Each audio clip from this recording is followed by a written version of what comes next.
What is up, everybody? Welcome to the AI Marketing Navigator. This is your daily compass in the ever-evolving world of AI marketing. Okay, so a little bit of a clickbaity title today. You'll have to forgive me for that, but I really wanted to talk about how we've actually had AI in our marketing tech stack for longer than we think. Obviously, with new advances in generative AI, the last few months to a year to 2 years, basically, have felt like the AI boom is upon us. And in a sense, it definitely is, and it's definitely true. But I wanted to just kind of rewind the clock a little bit, go back in history, and emphasize some of the ways that we've been using AI in marketing for a long time. And I think that after we do so, we'll have an even better understanding of why the tools that we have at our disposal right now really are just as groundbreaking as we feel. Because what you're going to see is, as we go through the examples here, is that yes, AI has in fact been used in many instances, but it's not in ways that are accessible to the average marketer, so to speak. Your average marketer today, or at least in the last 10 years for sure, has likely been focused on social media or generating content, writing a blog, creating shorts, creating videos. But marketers in the know, and especially with more tech experiences, but mostly higher budgets and more enterprise clients that had, and this is the most important part, access to large amounts of data, customer data, consumer data. Um, they were using things like machine learning and large language models, which we've talked about, and which are essential and basically the bedrock of the AI tools that we know today. They were using these to process and strategize using these large sets of data to optimize their marketing outcomes for a long time. And it's not very exciting. And again, it's not very accessible to your average social media marketer or your blog writer or content creator, or definitely your small business agency, small business targeted marketer like myself. So what we're going to do is we're going to go through three examples of how AI, and in particular machine learning and in large language models, have been used in marketing in the last decade or more, prior to this generative AI or consumer accessible AI boom that we're in right now. And again, these marketing concepts aren't super exciting, and they're definitely not brand new or original, but they have remained a pivotal part of marketing strategies and have had much longer to improve in their use of AI models than some of these products that we're seeing released very recently. Um, okay, so the first marketing concept that we've seen AI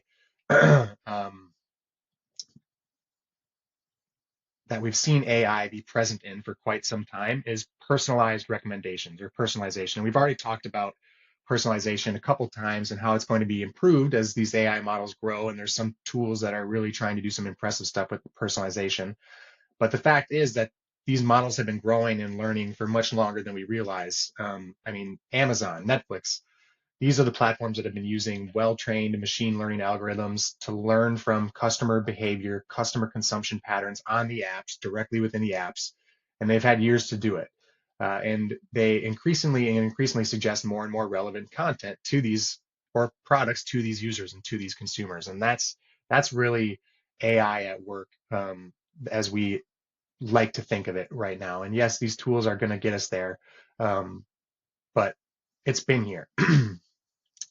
Next is customer segmentation. Again, the idea of segmenting our target audience or your target addressable market, your TAM, into personas that we can market to. It's not a new idea, but it is a field and a concept that again has been optimized and proved relevant in recent years with AI and with machine learning, without it really getting the glory or the coverage that these modern tools are getting. And that's why I wanted to talk about these concepts. The last concept being sentiment analysis. So another tool that's been in use, that's super AI based and has been in use for much longer than we realize, is natural language processing, or NLP. And this has been an extremely valuable tool as we try and gauge public sentiment on multiple channels. So like YouTube, Facebook, Instagram, TikTok, all of these channels that we're posting content on and we're interacting with our customers on. You can imagine that with a capable and powerful large language model that's capable of the natural language processing that humans use, we can intake all of these interactions, all of these customer engagements, comments, likes at a huge scale across multiple platforms. And using that natural language processing, you can can actually give you a metric as to the sentiment and the feeling of those engagements. Are they mostly positive? Are they mostly negative?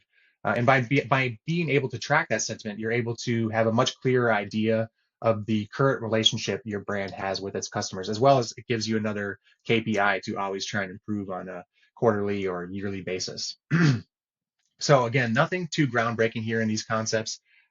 In this episode, I just wanted to highlight the fact that yes, AI is booming. It's new, it's exciting, and it's going to be doing things that we can't even imagine in no time. And I'm super excited for that. But it's also been here. It's been tested. It's clear that the benefits are real and can be scaled. The only difference now is that these benefits are going to extend out of these massive first-party databases controlled by giant IT departments and giant enterprises and giant enterprise marketing departments. And now it's going to enter the realm of lifestyle and personal wellness and self-improvement and the storytelling and all of these things that are such a big part of our lives and a lot of brands' messages today.